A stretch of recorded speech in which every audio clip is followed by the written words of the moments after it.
Saudi আরবের জেদ্দায় বিএনপির কার্যনির্বাহী কমিটির আন্তর্জাতিক বিষয়ক সম্পাদক এবং হবিগঞ্জ জেলা পরিষদের প্রশাসককে গণসংবর্ধনা প্রদান করা হয়েছে।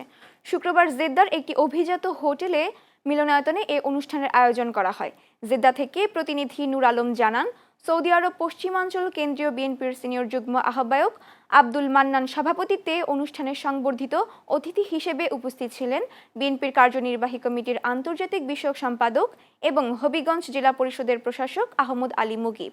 তিনি বলেন, দেশের উন্নয়ন ও গণতন্ত্র পুনঃপ্রতিষ্ঠায় প্রবাসীদের ঐক্যবদ্ধ ভূমিকা অত্যন্ত গুরুত্বপূর্ণ।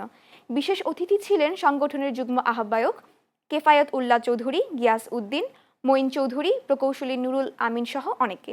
সংবর্ধনা অনুষ্ঠানে সৌদি আরবের বিভিন্ন অঞ্চল থেকে আগত বিএনপি নেতাকর্মী, ব্যবসায়ী, কমিউনিটি ব্যক্তিত্ব এবং প্রবাসী বাংলাদেশিরা অংশগ্রহণ করেন। এ সময় সংবর্ধিত অতিথিকে ফুলেল শুভেচ্ছা ও ক্রেস্ট প্রদান করা হয়।